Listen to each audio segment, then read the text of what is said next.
Hello everyone and welcome back to my YouTube channel.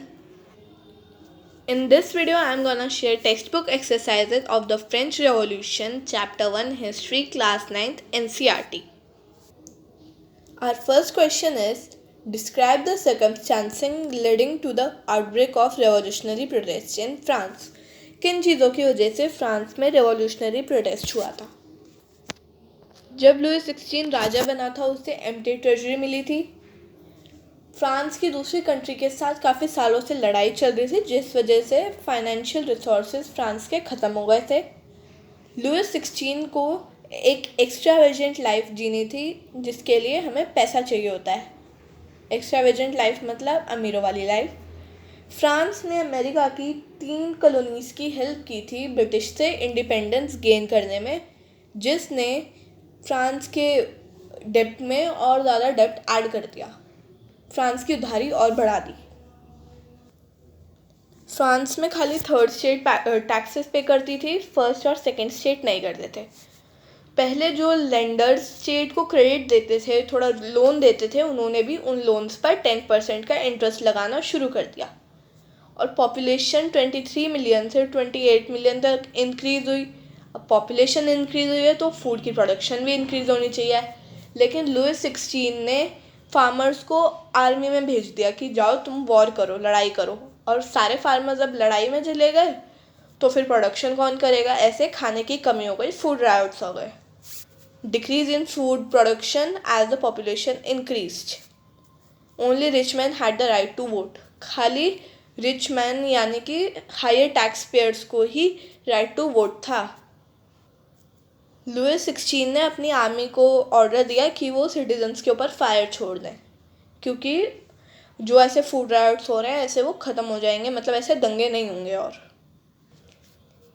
In 10 points में से जो भी पॉइंट्स आपको इजी लगे आप वो पॉइंट्स लर्न कर सकते हैं, 5 या फिर 6। Our second question is, which groups of French society benefited from the revolution? French revolution की वजह से फ्रांस की कौन सी स्टेट को बेनिफिट हुआ? फ्रांस की थर्ड स्टेट को बेनिफिट हुआ इस रेवोल्यूशन से, क्योंकि जो उनके ऊपर टैक्सेस लग रहे थे वो भी हट गए और उनके लिए काफ़ी सारी अच्छी चीज़ें भी हुई। Which groups were force to relinquish power? कौन सी स्टेट्स ऐसे फोर्स हो गई अपनी पावर को छोड़ने में? First state and second state के लोग ऐसे फोर्स हो गए, क्लर्जी और नोबिलिटी, कि उन्हें अपनी पावर छोड़नी पड़ी। Which sections of society would have been disappointed with the outcome of the revolution? France की कौन सी स्टेट डिसअपॉइंट हुई होंगी इस रेवोल्यूशन के रिजल्ट से? क्लर्जी और नोबिलिटी, क्योंकि ऐसे टैक्स खाली थर्ड स्टेट के ऊपर से हटे थे, अब इनका इसमें कुछ ऐसे फ़ायदा वगैरह भी नहीं था, तो ये डिसअपॉइंट हुए होंगे, इनकी पावर भी हट गई थी इसलिए। Our third question is, describe the legacy of the French Revolution for the peoples of the world during the 19th and 20th century. जो फ्रेंच रेवोल्यूशन की लिगेसी को डिस्क्राइब करना है इसमें, जो कि 19th और 20th सेंचुरी में थी। जो लिबर्टी और डेमोक्रेटिक राइट के आइडियाज़ थे वो सबसे ज़्यादा इम्पॉर्टेंट लिगेसी थी फ्रेंच रेवोल्यूशन की। ये फ्रांस की जो ऐसे बाकी आसपास की नेबरिंग कंट्रीज़ हैं यूरोप है, उन सब में फैल गई 19th सेंचुरी में। और जो फ्यूडल सिस्टम था वो भी अबॉलिश हो गया। फिर जो कॉलोनी के पीपल थे वहाँ पर, उन्होंने इस आइडिया पर दोबारा काम किया, फ्रीडम हो हर जगह, और ऐसे ऐसे आइडियाज़ वो लाए सामने अपने, क्योंकि वो फ्रांस को एक सॉवरन नेशन स्टेट बनाना चाहते थे, काफ़ी अच्छी state. Tipu sultan and Rammohan Roy, ये दोनों ऐसे इंडिविजुअल एग्जाम्पल्स थे जिन्होंने रिवॉल्यूशनरी फ्रांस के आइडियाज़ जो थे उनका रिस्पॉन्ड किया, उनके बारे में बोले और काफ़ी कुछ। Our fourth question is, draw up a list of democratic rights we enjoy today whose origins could be traced to the French Revolution. इसमें हमें डेमोक्रेटिक राइट्स की एक लिस्ट बनानी है जो हम आज भी इंजॉय करते हैं, जो गवर्नमेंट में आज भी है, और वो थोड़े से फ्रेंच रेवोल्यूशन से रिलेशन भी है जिनका। वो राइट्स हैं freedom of speech, freedom of expression, freedom of press, abolition of censorship, right to vote, abolition of slavery, right to liberty, right to property, right to security, right to education and divorce laws. इनमें से आप ये 11 laws है, वैसे 11 rights हैं, इनमें से कोई भी आप 5 याद करोगे कर लेना, क्योंकि इससे ज़्यादा आएंगे नहीं. Fifth question is, would you agree with the view that the message of universal rights was beset with contradictions? क्या आप अग्री करते हो जो यूनिवर्सल राइट जो हमें ऐसे मैसेज दे रहा है वो कंट्राडिक्शन से बीसेट है, मतलब क्या मैसेज वगैरह दे रहा है, वो क्या कहना चाह रहा है, इसे हमें एक्सप्लेन करना है. ये क्वेश्चन कहता है कि यूनिवर्सल राइट्स, लेकिन जो वुमेन थी क्या उन्हें राइट्स मिले थे? नहीं, अनफॉर्चुनेटली जो राइट्स उन्हें प्रॉमिस किए गए थे कि वो उन्हें मिलेंगे वो नहीं मिले थे. जो राइट्स मेन के पास थे वो राइट्स वुमेन के पास नहीं थे. जैसे right to liberty, property, security, और हमने ऊपर जो भी राइट्स पढ़े वो वुमेन के पास नहीं थे पहले. और ऐसे लॉ के अकॉर्डिंग भी वुमेन की कोई रिप्रेजेंटेशन नहीं थी, मेन की थी लेकिन वुमेन की नहीं थी.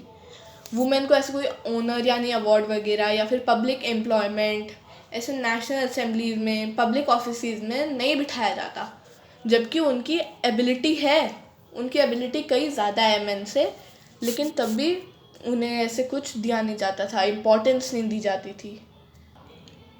Our last question is, how would you explain the rise of Napoleon?